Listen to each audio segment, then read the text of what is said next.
Hey, this is Wileen Benson, and you are on the Daily Gratitude Call, where we start every day in gratitude. Gratitude is the highest energy state that we can be in. It creates a frequency of positive vibration that attracts positive experiences into our lives.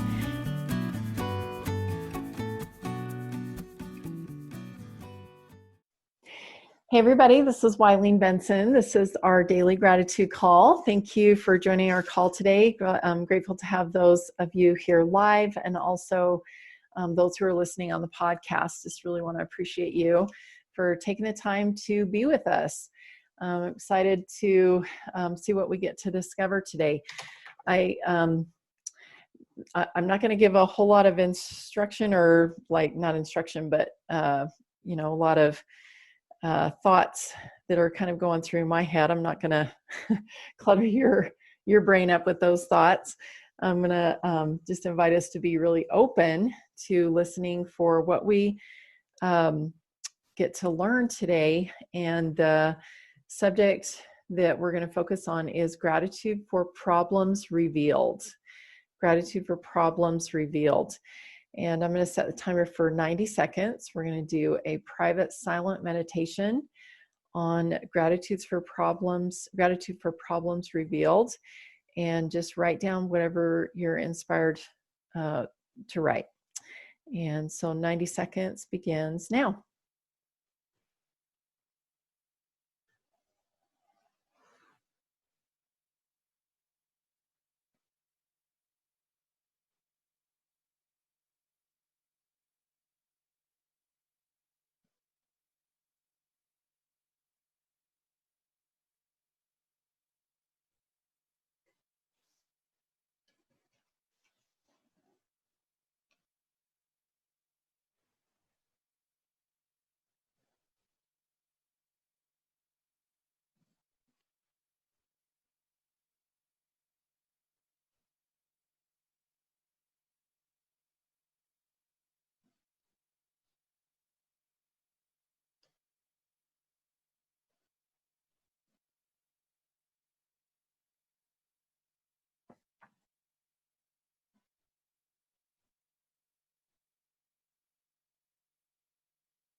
All right. Just write this last thought. Okay. I am really grateful to see the results around me and within me, within my body, within the way that my my home, my relationships with my kids and my husband, and even with my community and the world, even the results of the things that are happening within the world. I'm really grateful to be open to see results that are not working and to know that I can change them. I didn't used to believe that. I used to really feel like whatever my situation was, that I couldn't control it and that I had to just accept my life. And it was just like my lot in life, and I had to just accept it.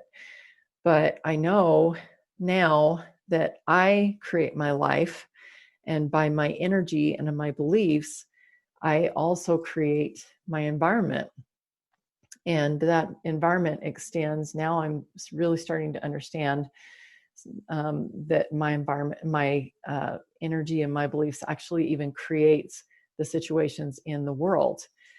And I really do believe that I and each one of us is that powerful, that whatever we are creating in our lives, that we, by our beliefs and our energy, that we're producing results and that extend there's a ripple effect that extends well beyond just our individual lives. And as such, I feel like I have a responsibility to change those beliefs and energy that are creating something that I don't want. So I love it when problems are revealed, because then I know what to do to make a change. Who else has something? Colleen.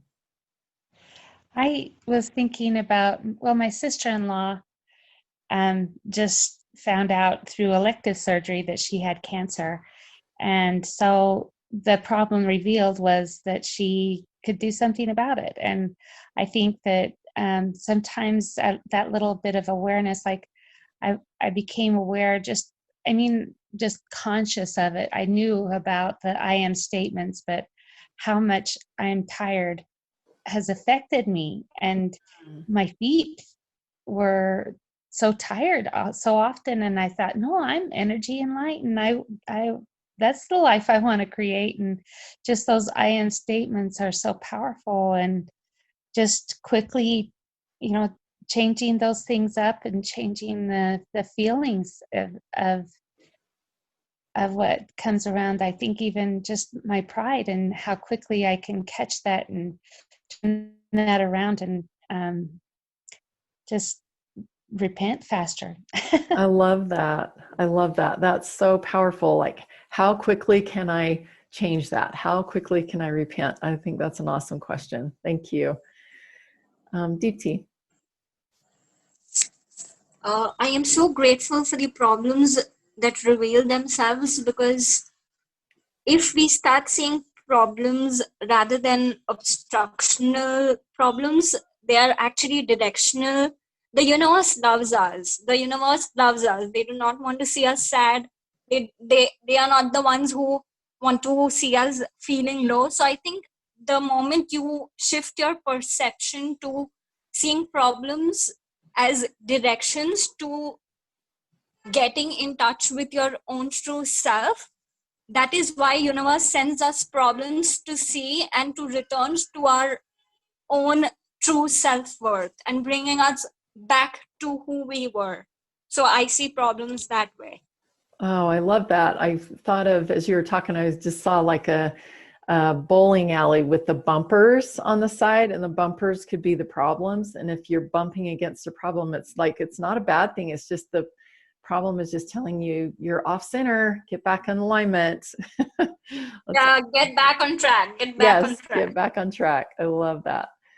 Robert. Thank you. Not necessarily, by the way, to that last comment, that problems are a way to get back on track, but that's not what I unmuted for. What I muted for was understanding that there was a president that I couldn't be more indifferent with on his politics. But he said one thing one time that's never repeated that I ever heard again, and that was that he put a list of things to do in his pocket. And as the most powerful person in the world, I don't know what that list of things in his pocket was. Most powerful person politically, I should say. How much of that he accomplished, I couldn't tell you, but it would appear that he accomplished a lot. And I've often thought how I've avoided putting a list of 10 things in my pocket that I carry, and not on my phone, but a written list is, I think Tyree or DT said with paper to write those 10 things that you want to accomplish that I don't view as problems, because mathematically things are not always a problem. It's just it's a solution to solve. And that's what problems are, a solution to solve. I love that. I love that idea of, first of all, writing a list and just carrying around in your pocket. What a great suggestion. And then I love that idea of seeing a math problem, as just, a solution to solve. It's just something to solve. I love that. Thank you. Thank you. You're welcome. Who else? See, Phil? And then Tyree. Can you hear me okay? Uh-huh.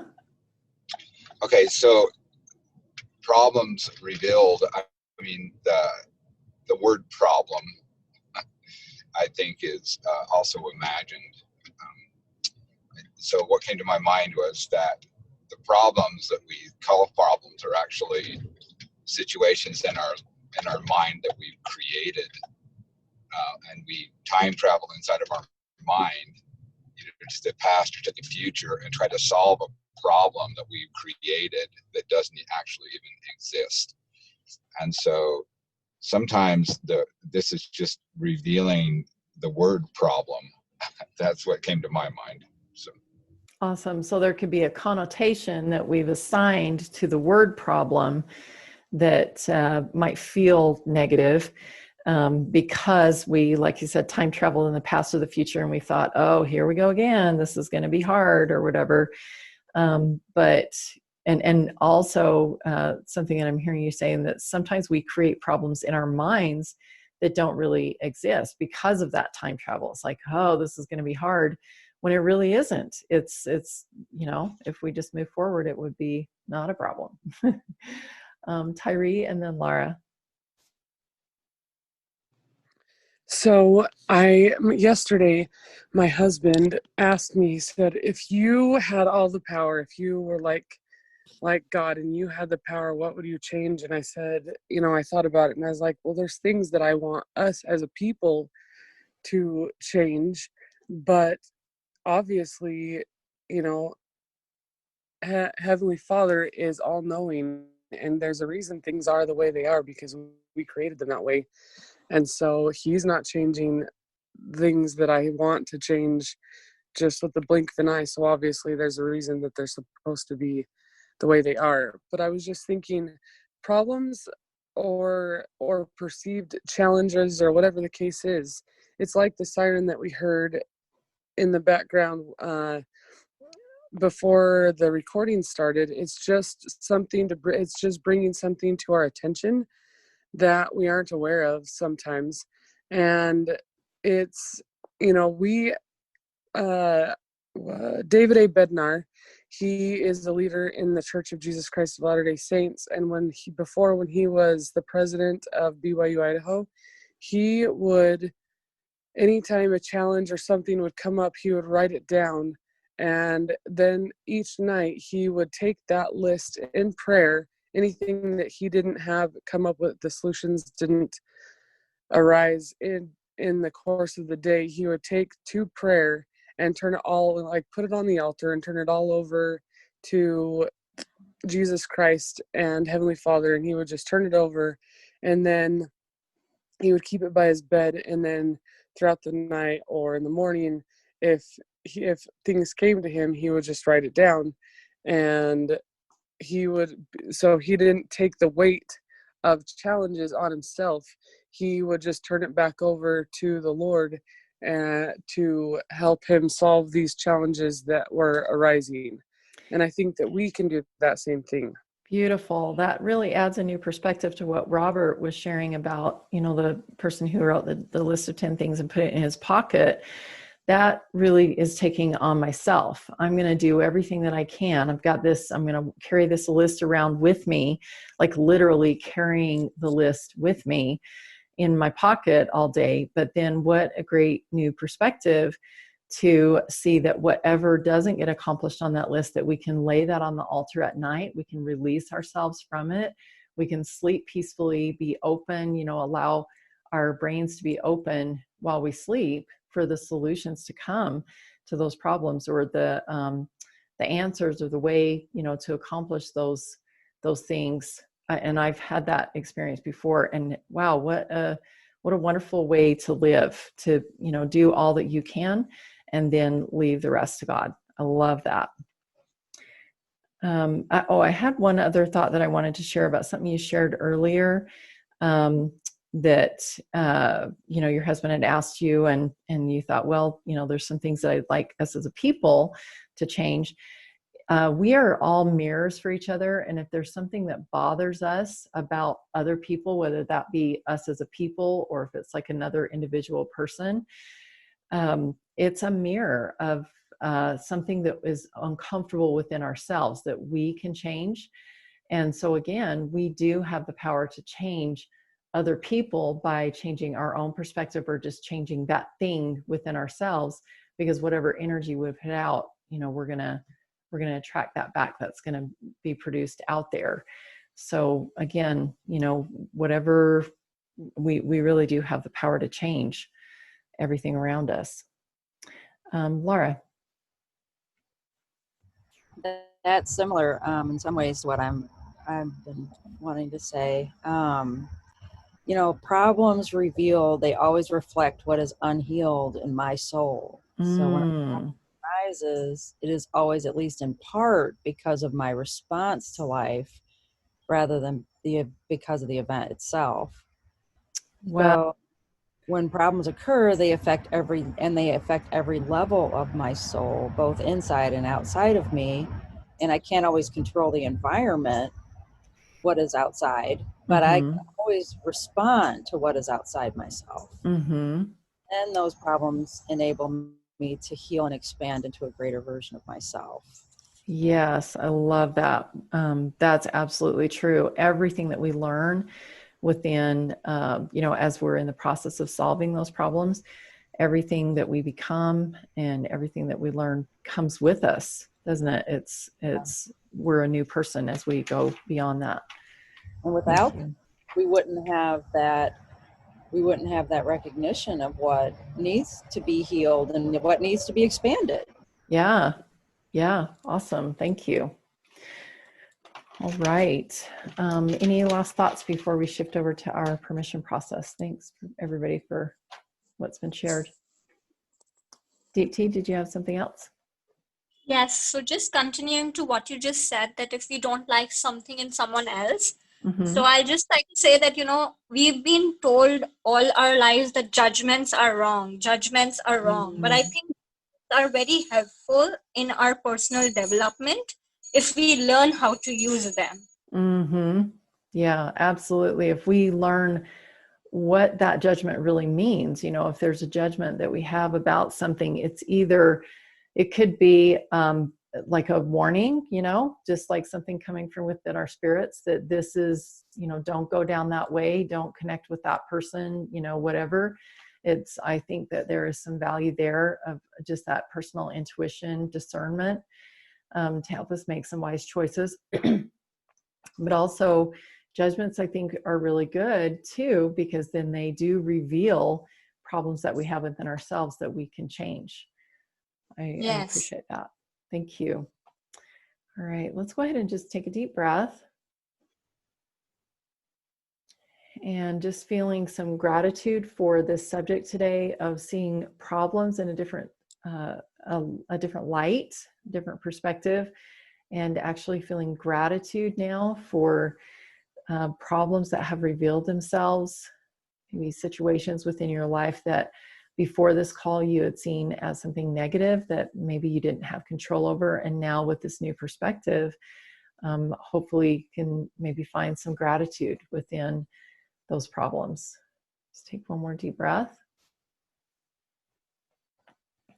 And also just opening your heart and mind and spirit to receive inspiration on solving those problems, or maybe even just seeing them as something different, that maybe they're not even a problem at all. You just had seen them as a problem. Taking ownership where there is, where it's appropriate for you to do that. And just being aware of the power that we have to create, the power that we have to change, Christ's atonement that allows us to be able to change, choose a new direction. And just write down any thoughts that are coming to you, new information, learning, seeing things from a new perspective.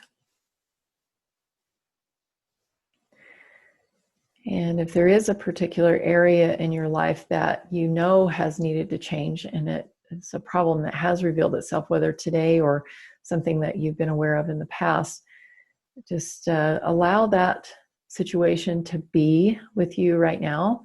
Just allow it to be perfect, and knowing that you have it here, and so it must be perfect. It must be part of your path, must be part of your process.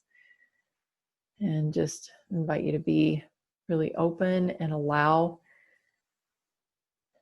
and also being open to understand and know the very best way for you to, very best actions to take, the very best ways to proceed. Because you are connecting with that source of all-knowing, omniscience, all-knowing source. And the first question I have for you is, what is the best way for me to proceed? It's just asking your source of all-knowing, that all-knowing source, what is the best way for me to proceed? What is the one most important thing that I could do today that will help me to solve this problem or to become more accepting of it, or whatever it is that's needed? What is the one most important thing that I can do today will be the best way for me to proceed?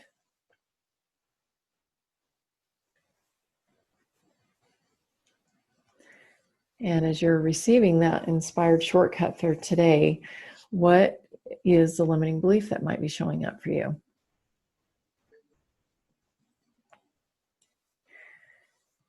And if you have a limiting belief, you know that there's always a cost with the limiting belief.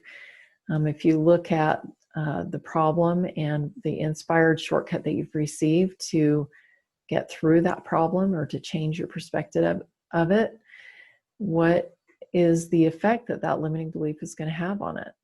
There's always a cost and an effect that is created with a limiting belief.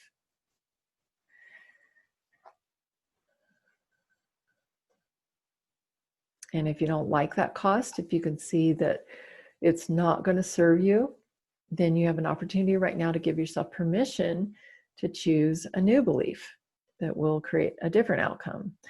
And so if you're ready to give yourself permission to choose a new belief, say yes. Yes. Yes. Awesome. So what are those new beliefs? Choose some new beliefs that will not only change the limiting belief, but also to empower you to take action on that inspired shortcut.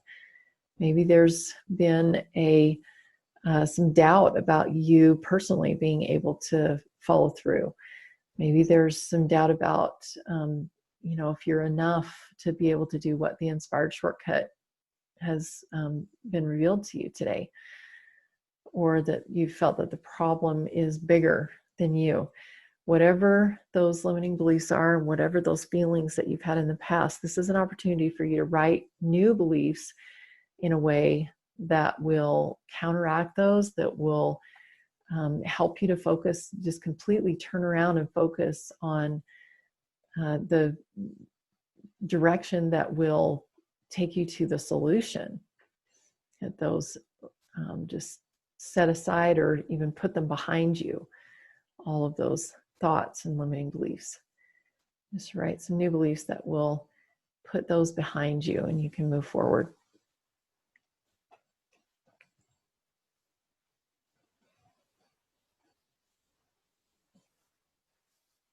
In fact, I'm just going to invite you to right now envision physically seeing the problem, having it revealed to you, seeing it for what it is. And as you have identified those limiting beliefs, just whatever way it feels right to you to kind of toss those out and replacing those new beliefs, and then watch what happens to that problem that was revealed to you. And just allow your vision to show that to you. What happens to that problem when you apply these new beliefs?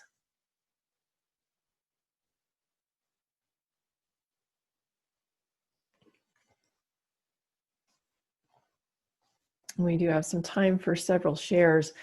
I'm just going to invite you to kind of gather your thoughts and to know if, just to, bring those all into a concise, so that you, when you decide, if you decide that you are one that's going to share, that you'll be able to share those thoughts clearly and concisely with everyone. I know that there's going to be something that you shared that will really inspire someone else as they are working through these problems that have been revealed for them. I would like to offer my support and my expertise to be able to help you solve any problem that was revealed to you. If you feel like that would be helpful to you, all you have to do is just go to askwylene.com and you can schedule a 15-minute call with me. That askwylene.com will take you to my calendar and you can schedule a 15-minute call. It's a free call and I would love to help you solve your problem that's been revealed. Who has something that they would like to share about their experience today? I do. Laura, go ahead. The problem is a very deep betrayal that I've been working through for a long time. And the realization is that this person can't and never did hurt me. Can't and never did.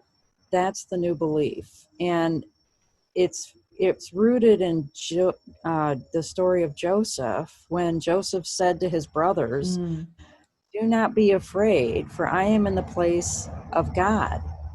But as for you, you meant evil against me, but God meant it for good, in order to bring it about as it is this day, to save many people alive." Wow. And so the new belief is that God gave me this problem for my good, for my growth, and for me to become all that he has created me to be. And it could not happen without the problem. And so therefore, she never hurt me. Wow, that is so powerful, Laura. And I just really feel the power of that knowing that you're having right there, that she never did and nor can she ever hurt you. That's so powerful. Thank you. Thank you. And what a powerful story with Joseph to anchor that in. Who else?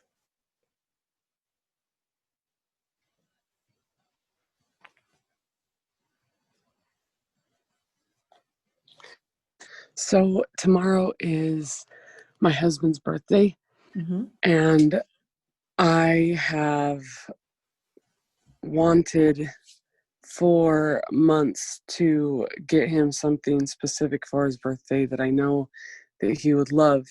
And so far in our 12-year marriage, there's only been one time that I gave him a gift that it was perfect. And that's something that I love. That's, how we speak and receive different love languages. I love to give the perfect gift. I just, limiting beliefs with money or whatever, I just haven't. But one time I got him this flashlight that is a rechargeable flashlight that's amazing, that someone who knows a ton about that stuff recommended. And it was just, it was a surprise and it was perfect. And I just, the problem that I see is I have the perfect gift in mind, but I don't see a way to receive that. And so some of my new beliefs are that I have every tool and resource I need right now, and I am more than enough to find the solution. I see, create, and find solutions, and I am abundant. Beautiful. Beautiful.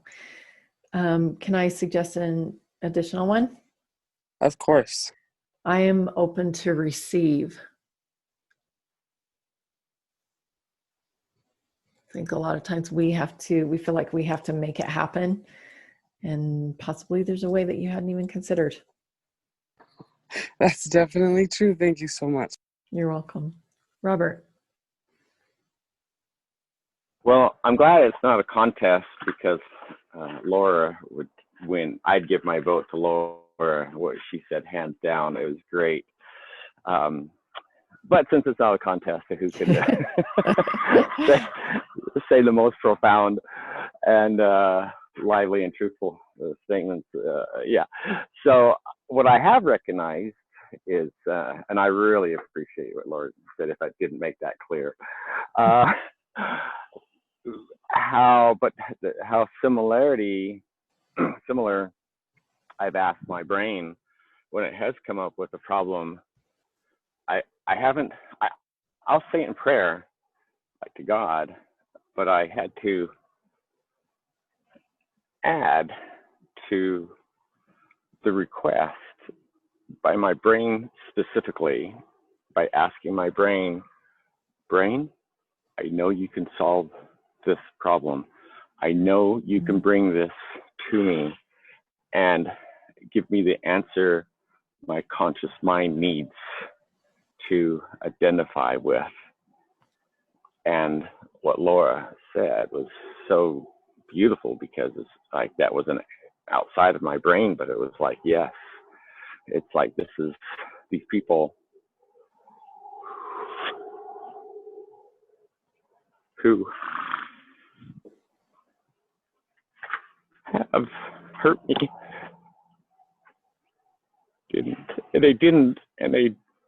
but it was something I needed. And I needed to hear what Laura said. So. Thank you, Robert. Yeah, thank you. Thank you. I think the most disempowering words that we could say is, I don't know. And we say it all the time. You know, we hear it all the time, everywhere. But to say, brain, I know you can solve this. I mean, how much more empowering is that? And also adding in that source of all knowing, all problems can be solved when we invite inspiration. Well, thank you for everything that has been shared. I would love to continue just really beautiful thoughts and just some really awesome energy today. I really appreciate everybody that's here on the call. And those of you who are listening on the podcast, I want you to know we feel you too. So thank you all for being here. We will be back together tomorrow morning, 7 a.m. Mountain Time, Mountain Daylight Time. Super grateful for everybody here, and we'll look forward to being back together again tomorrow. Thank you. Thank you. Hey, thanks so much for listening. And I encourage you to tune in every day to the Daily Gratitude Call. And the Daily Gratitude Call happens live every weekday morning. I'd love to have you join. So to find out how to join live, go to my website, WileenBenson.com. Thanks for tuning in.